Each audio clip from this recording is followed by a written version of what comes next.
because there were so many addicts in the States. And I said, I want that kind of environment. Then I proceeded. This I would pose to the entire community of the world. Is it wrong for a president to say that do not destroy my country, especially the children, because I will kill you?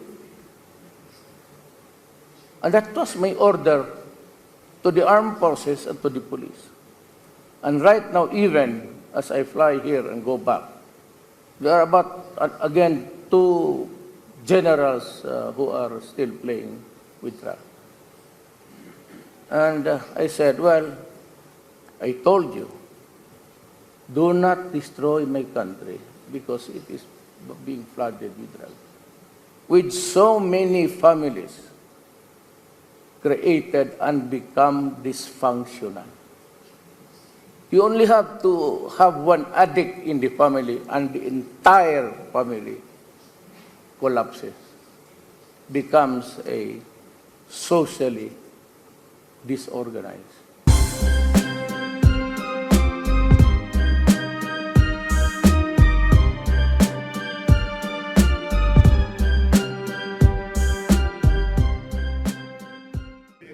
And finally, my last question goes to President Duterte. Mr. President, you have mentioned that the US is your traditional ally. At the same time, as we can see, your country has drastically reshaped its foreign policy. It used to be unilaterally oriented towards the US, and right now your foreign policy is multilateral, multi-vector, and Russia holds an important place in that regard. You've also managed to improve and reinforce your relations with China. How did you do that?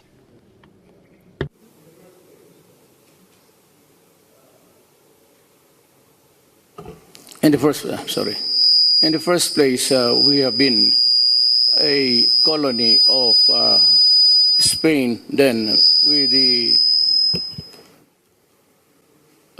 United States. Altogether, Spain had about 300 years and 50 years under the yoke of imperialism by the United States.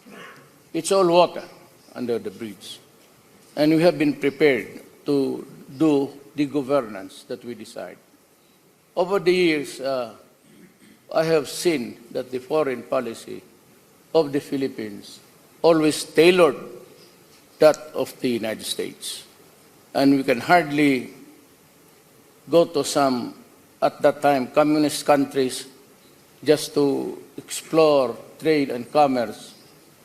It was looked upon by the American government as not a pleasant one, not a new development that would make them happy. And during my time, I was at a loss where to go. I didn't have contacts. I was not really expected to win the presidency. As a matter of fact, during the last week of the elections, I was in the number 4. But the week before the elections, my rating shot up to 32, and so I won by a landslide. Now, I wanted something more than just what a new country can give us. And even in the purchase of arms and the things that they have given us, some were good, some were bad. And products, air assets that were given to us were refurbished from NATO and given to us. And a week after, 3 of those we bought from them crashed, killing all my pilots and crew, 6 helicopters. And that was the time that I was also criticized heavily by the human rights of the United States Congress. And then, to my surprise, even the Human Rights Commission.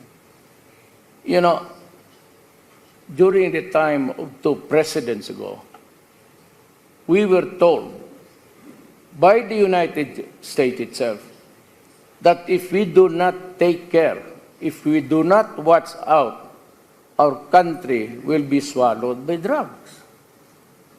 And it came to pass with about two presidents.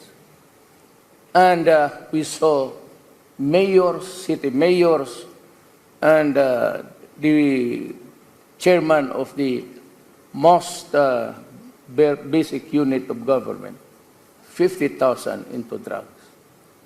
And when I took over, I found out that 9 generals will involved in the trafficking of drugs. I said, I'm not only fighting corruption from the inside of government. I was fighting corruption and the trafficking of drugs even in my government. And that is why I had to do something very fast. And now people say that my pronouncements actually encourage everybody to kill the drug lords and drug addicts. You know, frankly, I would be happy to if that things happen. And I enunciated the rule when I became president. And that was also the same rule when I was mayor for 21 years in a city. And I said that I'm going to build a comfortable city, a safe city, a city where you can walk. And I asked the police, ask your wife and children to walk the streets at night. If they come home unmolested, unbridled by worries, not victims of mugging and crimes, because there were so many addicts in the streets. And I said, I want that kind of environment. Then I proceeded. This I would pose to the entire community of the world. Is it wrong for a president to say rather, that do not destroy my country, especially the children, because I will kill you? And that was my order to the armed forces and to the police. And right now, even as I fly here and go back, there are about, again, 2 generals who are still playing with drugs. And I said, well, I told you, do not destroy my country because it is being flooded with drugs. With so many families created and become dysfunctional. You only have to have one addict in the family and the entire family collapses, becomes a socially disorganized unit. And I had to act fast. And the human rights are accusing me of murdering 70, now it's 20, now it's 7. So let me explain. These human rights guys are very eager to see a dead carcass of a criminal, a drug lord, a city mayor. And they would question me, why was he killed? Despite of the evidence of drugs all over the house, and one house of a certain mayor that was killed had paper walls stick with 500 pesos. It was made as a wall of the house inside. And so I said, well, I've warned you, do not do it, because I will kill you. But I also ordered the military and the police, go out and dismantle the organized crime of drug trafficking. And if you find your life in danger, I will order you to shoot them. Rather see a policeman or a soldier dead. In Marawi Rebellion, It started with a drug case. And so it was rebellion because almost everybody of that place, which was really the laboratory of the entire Philippines, where drug was produced and people had money, can see no business there except the stores. And yet, there was one in another city, he had 100 cars, 2 Lamborghinis, and so many Porsches. And yet, the human rights would still insist on a wrong committed by him. So I'm telling them, I'm sorry. But if there is something, I told you dismantle. And if in the process you kill. And I said to the world, and to the United Nations, and to everybody, I take responsibility for all of the consequences of this drug war. I and I alone. If somebody has to be hanged, I will be happy. I will even put the noose on my neck and say, go ahead. Or if you want to shoot me in a firing squad, fine. Our national hero died before a firing squad. That could be an honor for me to be the same in this situation. But I do not aspire for honor. I do not aspire to be known. I'm just a citizen, a worker of government. And I will do what I have to do to protect the people, especially the next generation. And that is what I have been known. They are always threatening me with bringing me to the... that would be the day. We have courts in my country. The judges are independent. The prosecutors do not talk to me. And so I said, if there is somebody who will answer for this, I will, but you have to do your job. And I have fired so many prosecutors and judges because corruption was eroding the very foundation of government. And I said, came up with a statement. Little did I know that I will not only be fighting the criminals, the drug lords, the kidnappers. I was fighting men in my own government and the corruption that drugs bring. Drugs cannot prosper, I tell you, unless the military and the police would allow it. If the city mayor in my city, if I say do not do it, and if you have been to the Philippines, do not look at the carcass of the criminals. You will get nothing. Look at the many thousands of families that are socially dysfunctional because if you want to destroy your enemy, feed one of his children with drugs, and your dog, the family goes kaput. I am faced with the job of the human rights of the criminals. I have no business. I have no universal right to destroy a fellow human being. I do not allow the military to shoot a person hog-tied or with a stretched hand in surrender. I told them that the only way that you can kill a criminal, the drug lords and the addicts, is when your life is in danger. So shoot first before you die. Because if I go to the scene of the crime and I see that you are the one dying, I will kick you and finish you off for being stupid. Do not allow government to be weakened by such. You have to impose order. And so that is what really bugs me.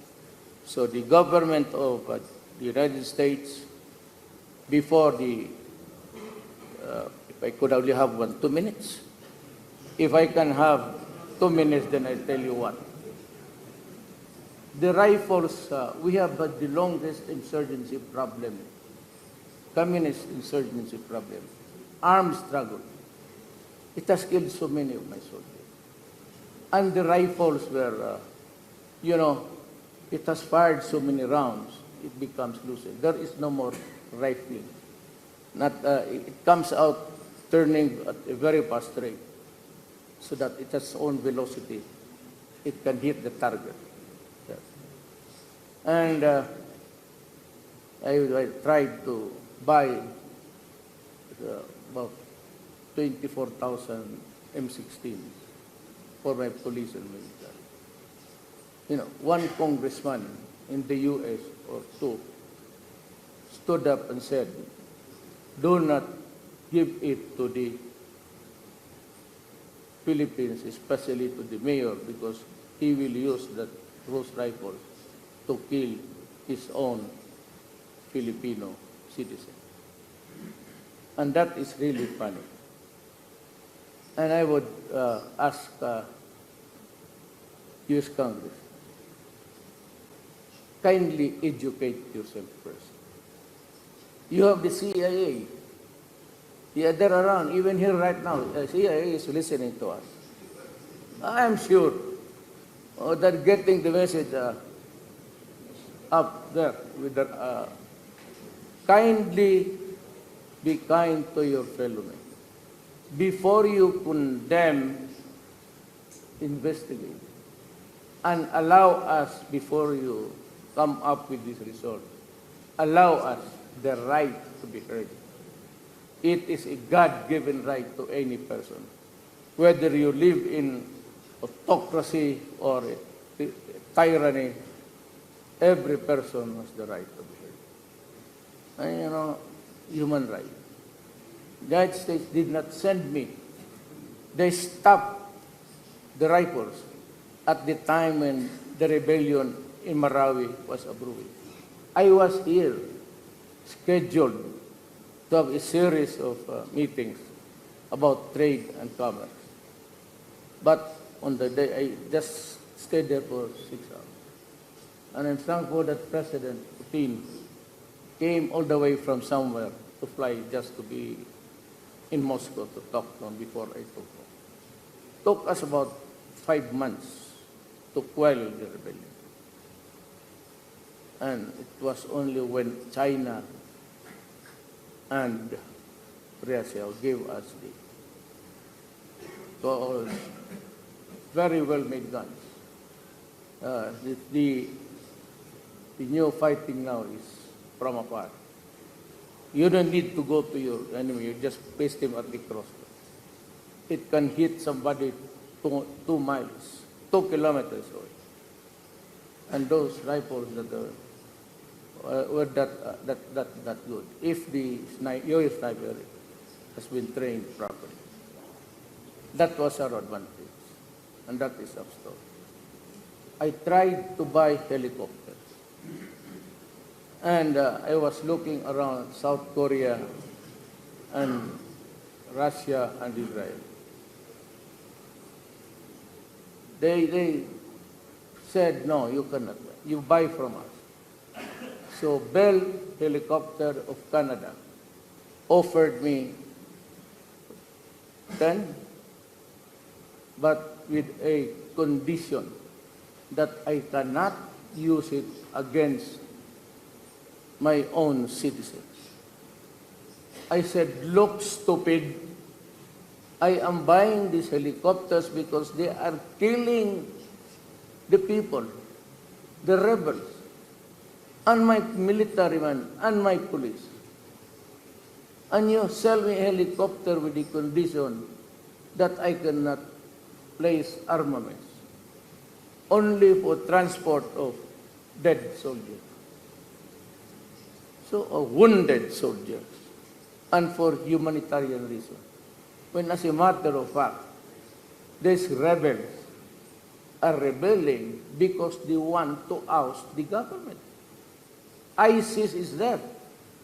We're having a hard time fighting terrorism.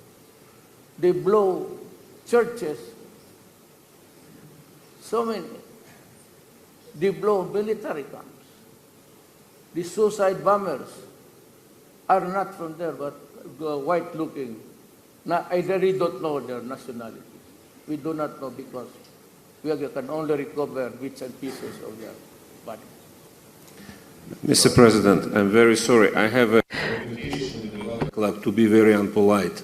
So I'm sorry I'm intervening, but maybe we go ahead and then come back to you. Yes. Well, yes. Still 1 minute.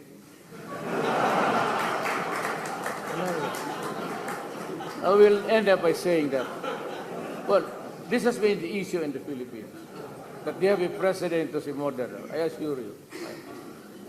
I have a religion, and they say that, well, bishops and all of this, they've been attacking me. And I said, your religion is not. I have my own God. And I'm planning to invite the Russian Orthodox missionaries come to the Philippines so that we can look for a place where we can build the Orthodox Church. It was built many years ago by the Russians. 1922. This was destroyed. It's an old pyramid. Please excuse me, Mr. President, this 1 minute is still there. Yes. I'm now involved in freedom of religion. Well, I must end by this, just abusing the minds of people. I am not a killer. Some say, killer of what? Maybe, you know what it is. You are all practicing it. Killing girls, maybe, women. We are good at that. I have yet to kill one human being. When I say I will kill you, but that's a statement coming from the mouth of the president. Okay. Still have half a minute. I will forgo it. Probably after the, we have questions from the hall. Yes. Probably next thing we'll think Oh, I about. forgot Okay. about it. Yes, I'd be happy to respond to it. Спасибо. А теперь перейдем к... Can we equal West to the East? No, seriously. No joke. President Duterte, can you actually equal West to the East? And can we talk about sort of a unisex approach, so to say? East and West. This division, is this a thing of the past, or it's a natural division to have West versus East? There has always been a divide between the East and the West, culturally and financially, except for China, was really doing great all these years with so many dynasties. But the rest of East Asia had so many experiences of colonialism. That is why it's very hard really to connect it. They still harbor the Indonesia went to the Dutch, the Philippines bought to the Spaniards and the Americans, and Malaysia to Malaysia. So any attempt that would force or persuade even a nation for them to adopt the Western ways is always suspect. Now that's the problem. So there has to be a more social intercourse, and this should not only be limited to diplomatic levels, but in terms of exchanges among people. and maybe allowing a certain amount of the East Asian to visit other studies, other nations. In terms of loyalty, it's also very hard now to fathom where they are or where the Philippines is. I mean, I'm charting a new course, not really separate from America, but more of the colonial vestiges of the practice of diplomacy.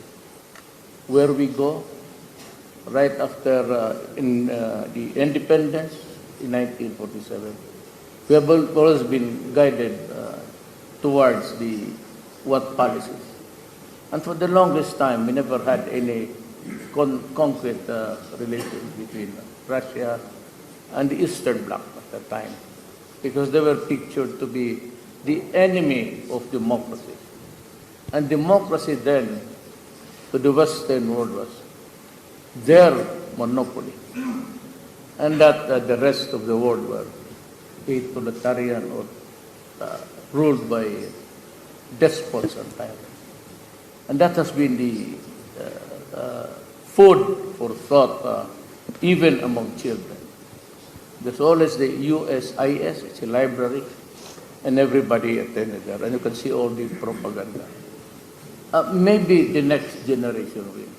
I am the last baby of my generation. I was born in 1945. Practically, but still, the practice of the Western ways are still there. But intellectually, maybe educationally, it would take time. It is hard for the Filipinos to understand that there's no such thing as a non-democratic government in the Eastern Europe at that time. It was always an American propaganda against nothing from the West. So it was not only after Berlin was liberated, so to speak, and that there was this exchange of ideas now from Germany. But it's not enough. It's not enough. This is also because of the financial setup. We are always looked upon as, always sometimes the crumbs of your favor. And I think that America is one country who is not treating its former colony right. And for the new generation, and sometimes if you, like me, we have a hurt for being subjugated by foreigners. So it's a colonial thing amongst the East Asian, Indonesia, Malaysia, Brunei, Philippines. It cannot be solved in one diplomatic dinner. You would need about 2 or 3 generations for the Asians to really accept the Western.